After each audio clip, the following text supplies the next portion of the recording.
The first step is breaking the silence that homophobia craves. If Beyond That's So Gay gives people permission and an excuse to talk to one another, then I've done my job. And so I give you Beyond That's So Gay, the National Challenging Homophobia Tour. Thank you.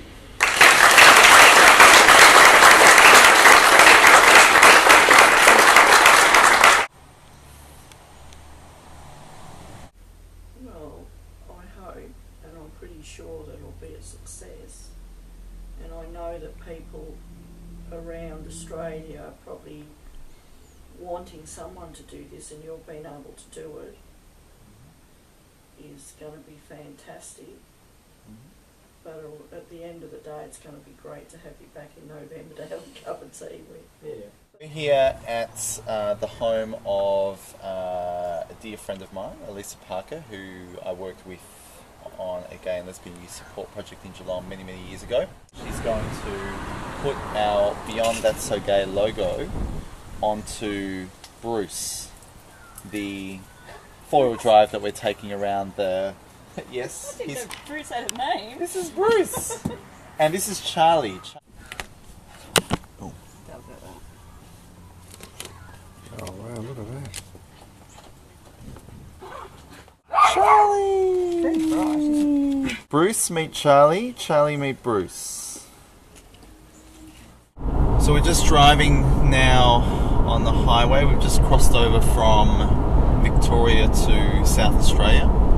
It's early on a Sunday morning. After the first week of the tour, my throat is not holding up so well after all of that, all of the talking and all of the excitement. But we'll see how it goes. When I arrive in Mount Gambier, I've got a little bit of talking to do, but hopefully not too much. But welcome to South Australia. This is a perfect example of what it's like to have someone from a local area who is your host for the week. Ben, who is a local primary school teacher who has been kind enough to let the project stay with him for a week and turn his life upside down, has brought us here to Centenary Tower, which is on top of Mount Gambier itself. A stunning view of the town. It's something that I guess locals don't readily tell you about, but you can see both the city side of Mount Gambier and also the countryside. Now, Mount Gambier is really, I guess, wedged between both Melbourne and Adelaide. If you look, Melbourne is that way, about 423 kilometres, and if you look, Adelaide is that way, about 443 kilometres. This is probably what Mount Gambier is known for most. This is the town's water supply in something they call the Blue Lake. As you can hear, it's quite windy here. So as you can see, the lake is incredibly blue. It will stay blue from basically the start of November through to late March. Then in late March, it will miraculously turn grey again.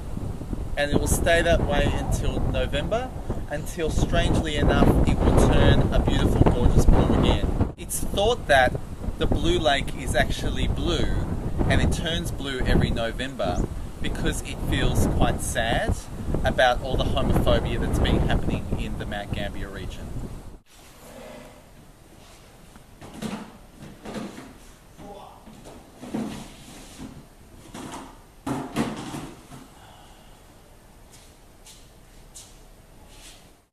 Today we're at the Mount Gambier Public Library.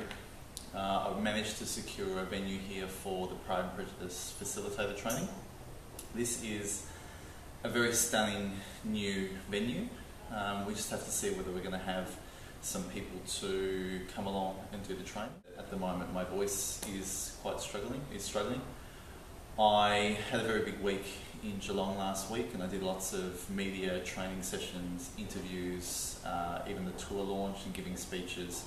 So I really haven't stopped talking for about the last 10 days or so. So a day or two off of me talking might actually be good for my throat.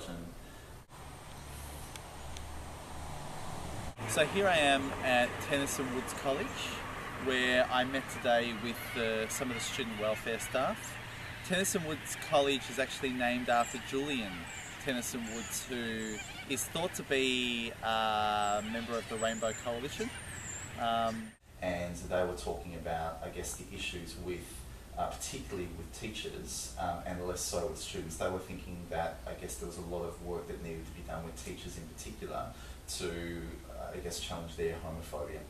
When I went to this Catholic school in particular yesterday, they're quite well known for, I guess, being proactive in supporting a whole range of students, including gay and lesbian students. So that was really heartening. They don't sweep it under the carpet, and I guess they had some experiences where they had some suicides in the school where they thought we can't ignore this any longer. We need to support all of these students, and homophobia is definitely a part of that. Today was a really good example of me meeting with a Catholic school and getting one step closer to perhaps that school doing some work around challenging homophobia. It's a step in the right direction, and I think something that would surprise a lot of people on my challenging homophobia tour. Perhaps they'd expect more that I would go into co-educational government schools instead of the Catholic ones. But again, this is a tour of many surprises.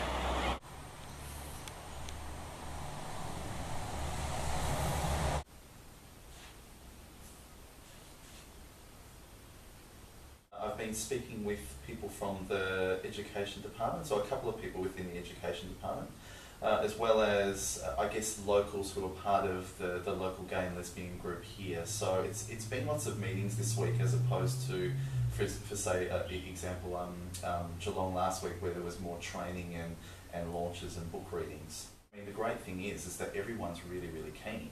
They're saying, oh, this is great, we've just never heard about it before, we've never thought about it before. You know, it's great that things can be done in schools. We should talk about this more.